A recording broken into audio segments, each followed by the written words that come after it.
데살로니가 전서입니다. 우리가 지난주는 부활주일이어서 부활절에 대한 말씀을 나눴는데 순서적으로 데살로니가 전서를 나눌 시간이 되었습니다. 아시다시피 데살로니가 전서도 후서도 마찬가지입니다만은 저자는 사도 바울 선생님이시죠.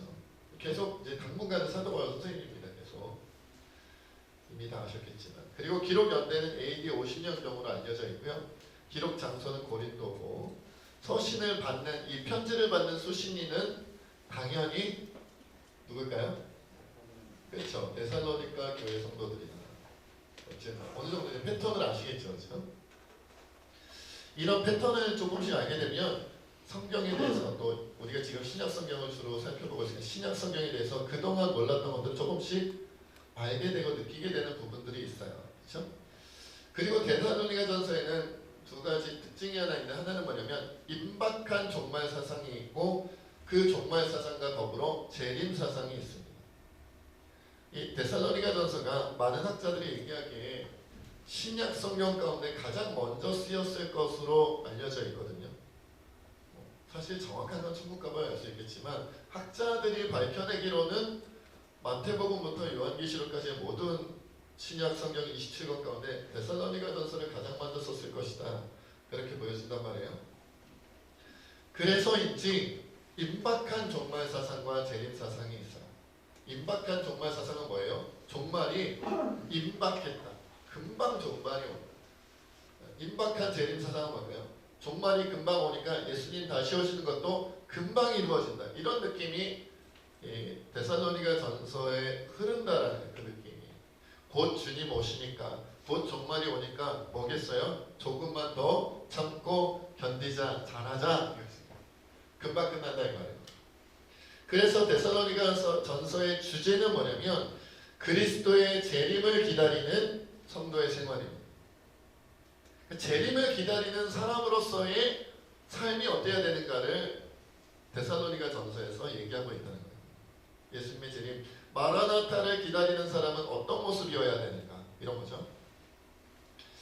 자, 그러면 오늘 말씀, 그래서 오늘 설교 제목은 예수님의 다시 오심을 기다리며 라는 제목인데, 오늘 13절, 14절 함께 먼저 읽겠습니다. 시작! 형제들아, 자는 자들을 바라는 너희가 알지 못함을 우리가 원하지 아니하노니, 이는 소망 없는 다른 이와 같이 슬퍼하지 않게 하려 함이라. 우리가 예수께서 죽으셨다가 다시 살아나심을 믿을 텐데, 이와 같이 예수 안에서 자는 자들도 하나님이 그와 함께 데리고 오시리라. 그렇죠. 형제들아, 자는 자들, 그 자는 자들은 누구겠어요? 죽은 자들이죠. 정말로 자는 사람들을 말하는 게 아니라 죽은 자들을 자는 자들로 표현했단 말이에요. 너희가 알지 못함을 원하지 않는다, 어렵게 썼지만 알았으면 좋겠다 이 말이죠. 죽은 자들이 예수님 믿으면서 살다가 죽은 사람들은 어떻게 되는지 너희가 반드시 알았으면 좋겠다 라고 말씀하시는 거예요. 왜냐하면 그 후반부에 나온 것처럼, 13절 후반부에 있는 것처럼, 이는 그 이유가 뭐냐면 소망 없는 다른 이와 같이 슬퍼하지 않게 하려 함이라. 그러니까 예수님 믿다가 죽은 사람들 때문에 슬퍼하는 성도들이 많았던 거예요. 예수 믿고 죽은 사람들 때문에. 그런데 사도 바울 선생님을 통해서 주님이 뭐라고 말씀하시는 거냐면, 세상에 예수님을 믿지 않고 구원받지 못했기 때문에 죽은 자들은 슬퍼할 만하다. 예수 안 믿고 구원 못 받았으니까 당연히 심판의 대상이 되고 영원한 형벌의 대상이 되니까 그렇게 죽은 자들을 위해서는 세상 사람들이 슬퍼하는 게 맞는 말이다. 그러나 예수님을 믿고 구원받은 사람들이 죽었다고 해서 슬퍼하면 되겠느냐?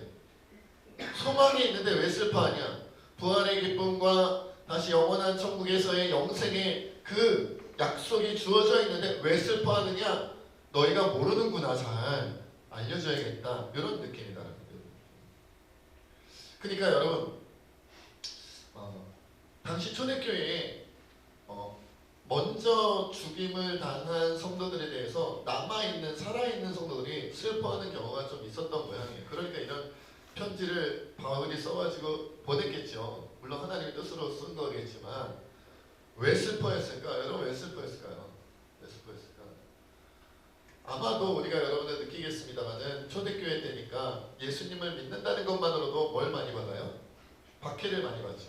고난을 많이 받았단 말이에요. 그러니까 살아있는 동안, 신앙인으로 살아있는 동안에도 고난받고, 뭐 때문에? 예수님 믿는 겁니다. 박해받고. 왜 박해받아요? 예수님 믿는 것 때문에. 예수님을 믿는 것 때문에 박해받고 고난받고, 그러다가 기적적으로 살아났으면 좋았을 텐데 정말로 죽어버렸단 말이에요. 그러니까 이 땅에서도 고생하다가 저렇게 안타깝게 돌아가셨네, 죽으셨네, 그것 때문에 슬퍼하는 분위기가 막 형성이 돼 있단 말이에요. 여러분, 우리도 그럴 때 있잖아요. 예를 들어서 오지에서 선교하시던 어떤 선교사님께서 거기서 무슨 풍토병을 앓았다든지 아니면 어떤 무슨 테러를 당했다든지 막 이런 것 때문에 순교하셨다. 그러면 우리 슬퍼하잖아요. 많이 안타까워하고 괴로워하고, 그렇죠?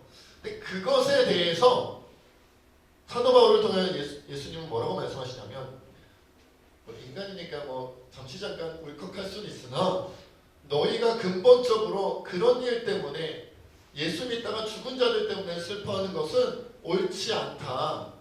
너희가 뭘 모르는구나. 내가 분명한 사실을 알려줄 테니 더 이상 슬퍼하지 말아라. 그리고 말씀하시는 게 14절이에요. 우리 다시 한번 읽어볼게요. 시작.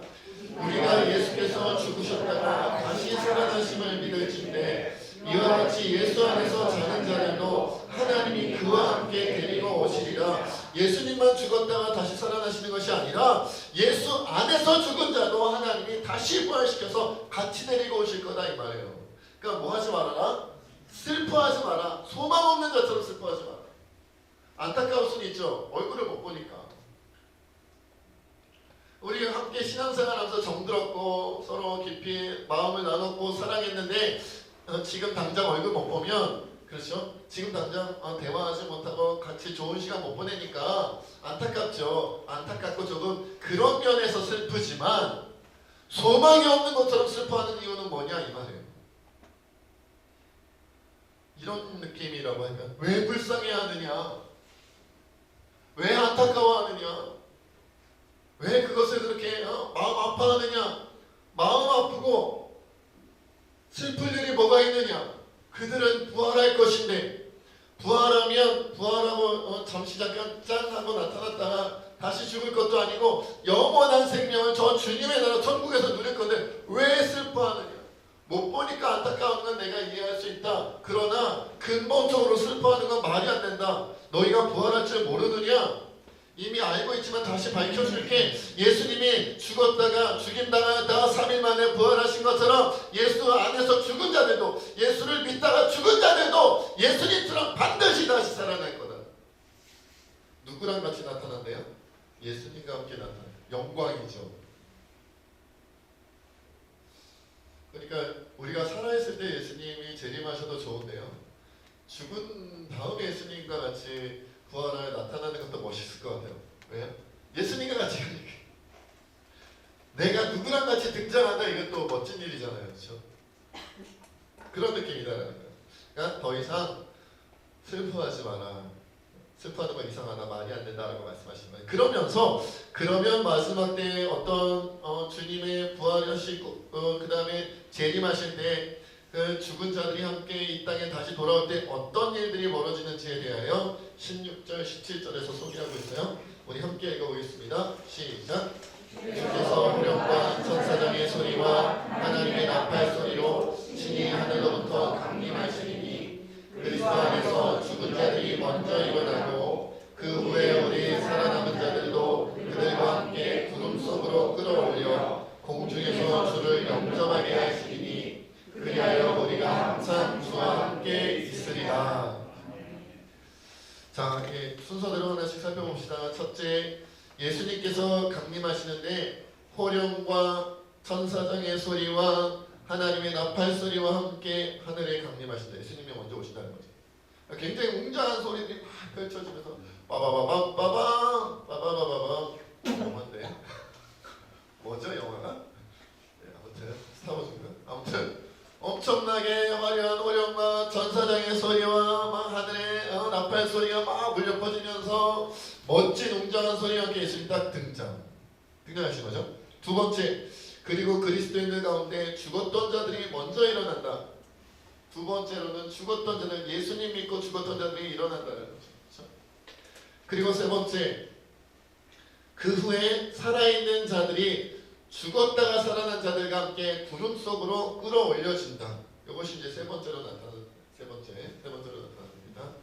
그리고 네 번째는 뭐다? 그래서 함께 공중에서 예수님을 만나고 영접하게 된다. 이게 이제 데살로니가전서 4장 16절에서 17절에 나오는 마지막 때에 예수님 재림하실 때 어떤 일들이 벌어지는가를 소개하고 있는 글이에요. 그렇죠? 자, 구름 속으로 끌어올려져서 공중에서 예수님이 영접하는 걸 우리가 보통 뭐라고 말하죠? 휴거라고 말하죠. 휴거라는 얘기 좀 들어보셨죠? 그래서 종말에 대하여 이야기하면 교회에서 주로 많이 얘기되어지는 게 휴거에 대한 이야기, 천년 왕국에 대한 이야기, 7년 대환란에 대한 이야기, 여러분 많이 들어보셨죠? 근데 머릿속에 정리가 되어져 있으신가요? 사실 지금 제가 짧게 소개할 거지만 잘 기억은 안 나실 거고 정리도 잘 안 되실 거예요. 왜냐면 이거 설명하려면 좀 시간이 필요해요. 차분하게 앉아가지고 칠판을 쓰면서 설명을 해야 되는 긴 내용인데 짧게 설명하기가 어렵습니다. 다만 이제 신앙의 상식적인 면에서 이름이라도 알면 좋겠다 싶어서 여러분들이 간단하게 소개한다면 휴거와 천년왕국과 7년 대환란과 예수님의 재림 이런 정도의 종말에 있을 사건들을 이렇게 종합해서 대체적으로 성서학자들이 신학자들이 세 가지 정도의 종말론으로 나뉘어서 서로 주장을 합니다. 천년왕국과 재림을 중심으로 전천년설 들어보셨죠? 그리고 후천년설, 그리고 무천년설. 자, 전천년설은 뭔가요? 후천년설은 뭔가요? 무천년설은 뭔가요? 여러분들 요즘 주로 이제 이단 사이비들이 가장 많이 성경 말씀을 걸고 넘어지는 게 종말론에 관한 거거든요. 근데 이제 만약에 이단 사이비들이 뭐 신천지나 뭐 이단 사이비들이 여러분들한테 만나가지고 이제 그들 나름으로 여러분들 끌어들이려고 할 때 막 물어볼 거란 말이에요. 그 중에 하나가 천년설일 수도 있어요. 전천년설에 대해서 아느냐, 후천년설에 대해서 아느냐, 무천년설에 대해서 아느냐 모른다 그러면 교회에서 도대체 뭘 배웠냐. 그러니까 그런 교회 다니면 뭘 못 받는다? 구원 못 받는다. 그럼 이제 진짜로요? 성경을 보십시오. 그래서 데살로니가전서도 보고 요한계시록도 보고 다니엘서 보고 막 이러면서 왔다 갔다 하면서 복음서에 나와 있는 종말에 대한 내용 왔다 갔다 하면서 여러분들한테 이거 교회에서 배웠냐? 들은 것 같기도 하고 안 들은 것 같기도 하고 이거는 배웠냐? 들은 것 같기도 하고 안 들은 것 같기도 하고 그러면 10중 8구 잘못 배웠다. 교회 잘못 다녔다. 그러면 천국 못 간다. 구원 못 받는다. 이렇게 유혹하면요. 갑자기 심장이 덜컥 내려앉는 것 같으면서 헐, 나 구원 못 받는 거 아니야? 이렇게 생각하게 만든다는 거예요. 근데 사실 여러분 아시겠지만 일주일에 한 번 30분 남짓한 설교에서 이걸 설명할 수가 없어요. 설명하면 설교 끝나요. 전천년설 하나 설명하다가 30분 지나가요. 그러니까 평생 우리가 사실 여러분들이 주일에만 오시는 분들도 있잖아요. 한 번 더 오셔봐야 금요일에 오시고 한 번 더 오셔봐야 수요일에 오시고 조금 시간이 되시면 새벽에 오시고 해도 솔직히 이걸 제대로 설명하기가 굉장히 어렵단 말이에요. 거기다가 뭐예요? 우리가 무슨 설교가 아닌 신학 그러니까 성경 강의를 듣는 시간은 더더욱 없잖아요. 성경 공부하는. 그러니까 일반 교회를 다니는 분들은 사실 종말론에 대해서는 제가 볼 때는 거의 유치원 수준. 그런데 이단 사이비를 가면요, 그것이 자기네들의 핵심이고, 그리고 핵심 문제를 만들 때 시간이 되고 열심히 있는 사람들을 대상으로 전도하기 때문에 그 사람들은 이단 사이비에서 열심히 신앙생활하고 있다는 사람들은요, 이 종말론에 대해서는 꿰어차고 있습니다. 엄청나게 많이 배우고 달달달달 암기하고 있어요. 그러니까 그 이단 사람에 빠진 사람들이 우리한테 이거 제시하면 우리가 혹하고 넘어가는 거죠. 난 진짜 아무것도 모르네 막 이렇게. 전천연설은 간단하게 말씀드릴게요. 천년왕국이라는 개념이 계시록에 나와요. 계시록에 나오는데 그때 이제 영원한 하나님 예수님의 강력한 복음의 통치가 일어나는 기간에서 천년 이렇게 하는데 천년왕국 전에 예수님의 재림이 있다 그래서 전천년설이에요. 그래서 영어로는 프리밀레니얼리즘이라고 얘기합니다. 천년왕국 전에 예수님 재림이 있다. 이것도 물론 역사적 전천년설과 세대주의적 전천년설로 나뉘는데 이건 설명 안 할게요. 시간 나갑니다. 그리고 후천년설은 뭐냐면 포스트 밀레니얼리즘이라고 그러는데 이건 뭘까요? 그렇죠. 천년왕국 후에 예수님 재림이 있다. 그래서 후천년설입니다. 그리고 무천년설이 있다. 여기서의 무는 없을 무예요. 그래서 보니까 영어로는 A 대문자 A하고 밀레니얼리즘 이렇게 되죠. A 밀레니얼리즘. 무천년설 이것은 뭐다? 천년왕국이 문자적으로 있는 것이 아니라 예수님의 처음 오신 그 베들레헴에 처음 오실 때부터 재림하실 때까지의 전체 기간을 천년왕국으로 소개한 거다라는 것. 그러니까 실제 천년이라는 기간은 없다라는 것이 무천년설이다. 자, 여러분들에게 퀴즈를 내겠습니다. 그러면 우리 개혁교회 측이잖아요. 우리는 장로교 개혁교회잖아요. 우리 개혁교회 전통의 천년설은 어느 쪽일까요? 1번 전천년설, 2번 후천년설, 3번 무천년설. 어딜까요? 몇 번이요? 전천년설. 자, 전천년설, 무천년설, 무천년설. 아무도 없어요? 손을 안 드셔서 무천년설인가요? 우리는 무천년설입니다. 무천년설을 주장한 학자들이 누가 있냐면요. 어거스틴, 칼빈, 벌커프, 게하더스 보스, 해밀턴, 카이퍼, 바빙크, 머레이, 핸드릭슨 등이 있다고 소개되어져 있어요. 그런데 우리 개혁교회 전통은 칼빈 전통이란 말이에요. 칼빈이 뭘 주장했다? 무천년설을 주장했다. 그리고 여러분들이 주로 휴거하면 등장하는 게 사실은 어디냐면 전천년설의 가능성이 높습니다. 전천년설. 물론 후천년설의 가능성도 있지만 주로 전천년설과 얽혀있는 경우가 있어요. 이거는 왜 그런지는 나중에 제가 시간이 될 때 여러분들에게 말씀드리기로 하고, 그런데 문제는 뭐냐? 그러면 휴거에 대하여, 천년왕국에 대하여, 7년 대환란이나 예수님의 재림에 대하여 그 예언들이 진짜 어떻게 이루어지는지 우리가 잘 모르면 우리 신앙생활에 문제가 있을까요? 문제가 있다고 주장하는 사람들은 대부분 이단사입니다. 전천년설이 맞아요? 후천년설이 맞아요? 무천년설이 맞아요? 맞춰보세요. 못 맞추면 천국 못 가요? 라고 말하면 일단 의심하세요. 가르치는 건 상관이 없어요. 신학교에서도 가르치니까 당연히 알아야죠. 알면 좋죠. 알아서 나쁠 건 없어요. 그런데 알면, 제대로 알면 천국 가고 제대로 모르면 천국 못 간다라고 얘기하는 사람들은 거의 10중 12, 10명이면 10명 거의 다가 이단이고 사입일 가능성이 높습니다. 이단이고 사입. 근데 우리는 되게 마지막에 어떻게 되는지에 대해서 되게 궁금하고 천국이냐 지옥이냐 이거 되게 민감하기 때문에 여기에 혹하고 넘어가는 거예요. 여러분, 우리 하나님은요, 종말의 예언 해석을 얼마나 잘하느냐에 따라 천국을 보내고, 잘 해석을 못하면 천국 안 보내고, 해석을 잘하면 상급과 면류관 주고, 해석 잘 못하면 상급과 면류관 다 안 주고, 그런 분이 아니에요. 우리는 죄와 사망으로부터 구원받고 천국 영생을 소유하는 방법을 알고 있죠. 어떻게 하면 돼요? 예수님과 십자가 대속사역을 믿으면 돼요. 알고 있죠. 여러분, 우리는 주님의 나라에서 상급과 면류관을 받는 방법도 알고 있어요. 어떻게 하면 되죠? 말씀대로 순종하면 되죠. 말씀대로 순종해서 성령의 열매 맺는 삶을 살며 주님의 나라에서 상급과 면류관을 누릴 수 있어요. 그리고 그것을 딱 두 가지로 간단하게 그 말씀을 표현하시면 하나님 사랑, 이웃 사랑 이러면 되는 거 아니에요.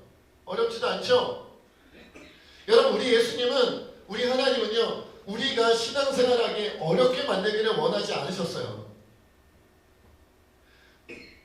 어린아이도 구원받았으면 좋겠다는 게 주님의 마음이잖아요. 이 세상에 많은 공부를 하지 못하고 학력이 많지 않은 사람, 머리가 비상하지 않은 사람들도 말씀을 알고 깨닫고 복음의 내용을 이해하고 그리고 구원받고 하나님 나라에 들어가기를 주님이 원하시잖아요. 그런데 만약 우리 하나님께서 신학자들도 헷갈려하는 전천연설이냐 후천연설이냐 무천연설이냐 역사적 전천연설이냐 세대주의적 전천연설이냐 막 이렇게 나오면 누가 구원받겠어요? 확률이 막 6분의 1, 7분의 1 막 떨어져요. 잠깐 성경 여기를 보니까 전천연설인 것 같은데 아니야 성경 여기를 보면 후천연설인 것 같아. 아니야 성경 전체를 보면 무천연설인 것 같아. 우리끼리 막 싸워. 그러면 예수 잘 믿다가 누구는 세상 말로 아다리가 잘 맞아가지고 천국 가고 누구는 신앙생활 열심히 잘했는데 전천연설 믿었어야 되는 후천연설 믿어갖고 후천연설 믿었어야 되는 무천연설 믿어갖고 선택을 잘못해서 천국 못 가는 일이 벌어지겠냐고요. 그런 일이에요. 여러분 이단 사이비들이 굉장히 지식적인 걸 강조합니다. 이거 모르면 지옥 간다. 이거 모르면 벌 받는다. 신천지 가보지는 마세요. 가보세요 라고 얘기 한번 했어요. 신천지 가면요, 통일교 가면요, 하나님의 교 이런 데 가면요 무엇을 추구하냐면 지식적인 걸 추구하게 하고 그리고 그 다음에 기적적인 걸 추구해요.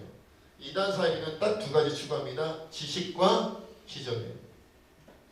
지식적인 거, 기적적인 거. 잘 모르면 구원 못 받는다. 잘 모르면 지옥 간다. 잘 모르면 큰일 난다. 이렇게 가르치기 때문에 그러니까 우리한테 배워야 되고 다른 교회 가면 안 된다. 그런데 다른 교회는 우리를 핍박하기 때문에 우리한테 배운다는 거 알리지 마라. 비밀이다. 똑같은 패턴이에요. 그리고 거기서 믿음이 들어갈랑 말랑 할 때 뭘 보여주죠? 기적 보여주면 확 넘어가요. 여러분 병 고치는 것 때문에 신앙생활 하는 거 아니에요. 하늘에서 불 떨어뜨린다 그래도 그것은 사탄도 할 수 있다고 그랬어요. 마귀도 할 수 있다고 그랬어요. 불을 떨어뜨리든 물을 떨어뜨리든 뭘 자꾸 떨어뜨려 병을 막 고쳐 막 귀신도 내쫓아. 여러분 그것이 핵심이 아니에요. 복음의 핵심은 예수님의 십자가와 대속사예요. 성령의 열매 이것이 복음의 핵심이에요. 다른 것은 현혹되지 마세요. 다른 것을 현혹시키려는 거의 대부분이 악한 자들의 소행입니다. 그러면 우리는 뭘 해야 된다? 우리는 무엇이 중요하다?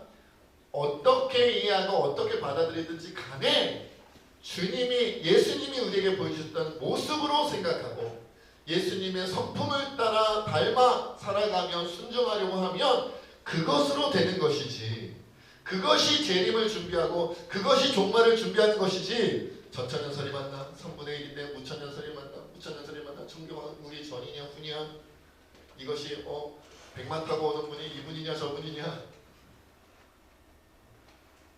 요한계시록을 잘 이해하지 못하면 지옥 가는 거 아니냐? 그런 거 없다. 그거 다 이단이야.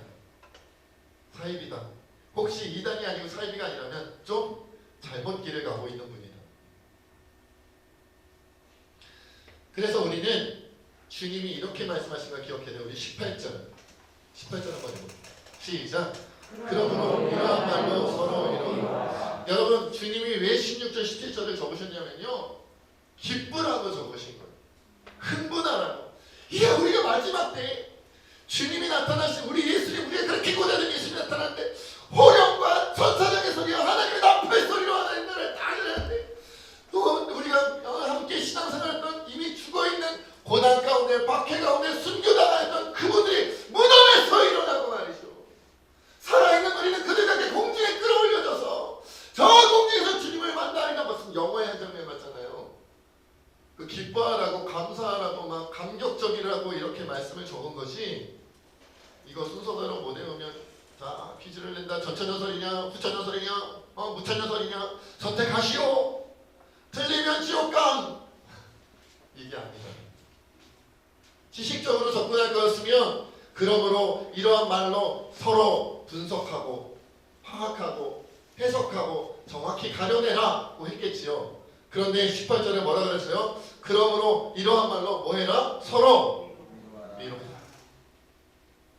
장로님 요새 힘드시죠? 권사님 요새 힘드시죠? 지사님 요새 힘드시죠? 목사님 요새 힘드시죠? 주님이 우리를 이렇게 대우하신다. 마지막 날에 이런 영광을 우리에게 주신답니다. 마지막 날에 우리에게 이런 찬양을 주신답니다. 이게 위로지. 목사님 전천여슬인가요? 우천여슬인가요? 우천여슬인가요? 요한계시록을 이해가 안 가는데 어떻게 용이 왜 나옵니까? 용이 그래서 막 용이 막 머리가 3개이고 막 7개고 막 어떻게 해석해야 되나요? 이거 나라인가요? 뭐 바벨론이고 뭐 아수르고 이거는 뭐 요즘 뭐 북한을 얘기하는 건가요? 소련인가요? 옛날 막 그런 거 많았잖아요. 이거 이해하지 못하면 큰일 날 것 같고 막 이랬잖아요. 그럴 거였으면 위로하지 말고 분석하고 파악하고 분별하라, 연구해라고 하셨겠죠. 위로하라고 말씀하셨잖아요. 기쁘라고 적어줬더니 그거 가지고 공부하고 있어요. 기뻐하고 찬양하고 위로하라고 말씀을 주셨더니 한국 사람들은 공부에 그냥 아유 그냥 이래도 공부 저래도 공부 그걸 공부하고 있어. 분석. 헬라어로는 무슨 뜻이며 히브리어는 무슨 뜻인데 이게 또 보니까 라틴어로는 어떻게 돼가지고 몇 세기에 어느 학자가 뭐라고 말했으며 그 다음에 뭐가 어느 목사님 뭐라고 말했으니까 확률적으로 이것이 높다. 이건가? 우리는 신앙을 공부를 하려고 해요. 그러다 안 되면 아예 포기해버리고 아니요 위로하라고 해요. 주님이 다시 오심이 위로가 된다고요. 주님이 다시 오심이 재림하심이 마지막에 종말이 오미 우리는 위로가 된다고요. 우리에겐 힘이 된다고요. 우리에겐 소망이 된다고요. 우리에게는 기쁨이 된다고요. 우리에겐 영광이 된다고요. 우리에겐 찬양이 된다고요. 이것이 이 말씀을 적은 이유예요. 너희가 소망 없는 자들처럼 죽은 자들을 왜 슬퍼하느냐? 이제 슬퍼하지 마라. 이러한 일들의 영광이 너희에게 마지막에 올 것이다. 그러니 이런 말로 서로 위로해라. 승리는 우리의 것이다. 승리는 너희의 것이다. 최후의 승리는 너희의 것이다. 이것이 주의 말씀이지. 정말 이야기에 영광하느냐.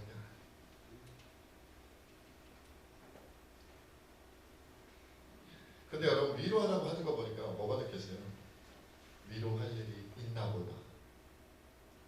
이게 문제지. 예수 잘 믿으면 위로할 일도 없고 그냥 세상에 뻥뻥뻥뻥 잘 나갔으면 좋겠는데 위로할 일이 생긴다는 거예요. 위로할 일. 여러분 다 아시는 것이지만 짧게 고백하면 이렇게 있죠. 요한복음 15장 18절로 19절에 보면 세상이 너희를 미워하면 너희보다 먼저 나를 미워한 줄을 알라. 너희가 세상에 속하였으면 세상이 자기의 것을 사랑할 것이나 너희는 세상에 속한 자가 아니요 도리어 내가 너희를 세상에서 택하였기 때문에 세상이 너희를 미워하느니라. 그러니까 고난이 오고 박해가 오죠. 베드로전서 5장 8절로 9절입니다. 근신하라 깨어라 너희 대적 마귀가 우는 사자같이 두루다니며 삼킬 자를 찾나니 너희는 믿음을 굳건하게 하여 그를 대적하라. 이는 세상에 있는 너희 형제들도 너희 믿음의 형제들도 동일한 고난을 당하는 줄을 알미라. 당연히 오는 거예요. 여러분 우리가 왜 교회로 모인 줄 아세요? 서로 위로하라고요. 우리가 왜 교회로 엮인 줄 아세요? 서로 힘을 북돋아 주라고요. 힘든 일이 와요. 근신하고 깨어야 돼요. 우리 대적 마귀가 우는 사자같이 두루다니면서 교인들 성도들은 이렇게라도 잡아삼키려고 저렇게라도 잡아삼키려고 맨날 두루다니면서 잡아삼킬 자를 찾고 있고 우리를 공격하는데 그러니 우리가 뭉치지 않으면 큰일 나는 거예요. 넘어가는 거예요. 여러분만 고난받는 게 아니고요. 너희 형제들도 동일한 고난을 당하는 줄을 알아야 된다. 이것이 주님의 여러분 예수님의 재림을 믿고 기다리는 우리들은요. 세상에서 가장 큰 소망으로 살아가는 사람이에요. 헛된 소망이거나 확률적인 소망이 아니라 100% 이루어질 완전한 소망이에요. 그리고 그 소망의 내용과 크기는요. 우리가 무엇을 상상하든 그것을 훨씬 넘어서는 크고 놀라운 역사일 것이다. 그렇게 우리는 이런 말로 서로 뭐 할 수 있어요? 위로할 수 있어요. 걱정하지 마세요. 큰 게 옵니다. 걱정하지 마세요. 영원한 게 옵니다. 걱정하지 마세요. 그 누구도 거역할 수 없는 위대한 소망의 현실이 우리 앞에 있습니다. 폴이라는 한 회사원이 뉴욕에서 뉴욕의 이제 회사원인 거죠. 동료들과 함께 공항으로 가려고 거리로 나왔는데 금요일 오후 저녁이었대요. 그래서 교통체증이 심해가지고 택시 잡는 것이 거의 불가능해요. 뉴욕도 이게 금요일 밤에 교통체증이 심한다고요. 기적적으로 빈 택시가 와가지고 여러 사람이 이제 택시를 잡겠다고 달려드니까 이 폴과 동료들도 먼저 잡아야지 택시를 타잖아요. 막 쏜살같이 달려가지고 이 택시를 잡으려고 가는데 문제가 발생했어요. 너무 빨리 달려가다가 그만 이 동료들이 길가에서 장사하고 있는 그 과일 야채 장사하는 노점상의 박스를 쳐버려요. 과일과 야채가 그냥 딱 바닥에 쫙 떨어져 버립니다. 바다로 굴러들었어요. 그렇지만 이 택시를 놓치면 언제 갈 수 있을지 모르니까 폴의 일행은 잠깐 보는 듯 마는 듯하니 그냥 택시를 잡아갖고 타고 가려고 합니다. 그러면서 폴을 부릅니다. 폴! 네, 폴이 바울이죠. 폴! 얼른 오라고! 얼른 오라고. 빨리 와서 우리 지금 늦었다고 빨리 가야 된다고. 동료들이 빨리 타라고 외쳤지만 폴이 얘기합니다. 먼저들 가시오. 먼저 가세요. 제가 뒤따라갈게요. 그래서 일행은 먼저 떠나버렸어요. 그리고는 노점상 할머니에게 다가가서 보니까 할머니가 울고 있어요. 그리고 더 자세히 봤더니 앞을 보지 못하는 시각장애인이었어요. 울고 계신 할머니를 위로해드리고 땅바닥에 떨어진 야채와 과일을 하나씩 다 주어서 정돈한 후에 지갑을 꺼내서 이 야채값과 과일값을 훨씬 넘어서는 돈을 할머니 손에 쥐어주면서 이렇게 폴이 얘기했습니다. 할머니, 이 돈이면 손해보신 거 충분할 것 같습니다. 그랬더니 할머니가 지금까지 한국어로 대화가 됐는데 영어로 이렇게 이 폴에게 물어봤습니다. Are you Jesus? Are you Jesus? 당신은 혹시 예수님입니까? 이 말을 듣고 폴이 깜짝 놀라서 얘기합니다. 예수님 아니 무슨 말씀이세요? 무슨 농담을 깜짝 놀랐어요. 그랬더니 이 말을 듣고 이 시각장애인 할머니가 이렇게 대답을 합니다. 조금 전에 갑판대가 넘어지고 과일과 야채가 땅에 떨어질 때 앞을 볼 수 없는 제가 도움을 요청할 분은 예수님밖에 없었습니다. 그래서 내가 예수님께 기도하기를 Jesus, please come help me. 예수님 오셔서 날 좀 도와주세요. 이렇게 기도해요.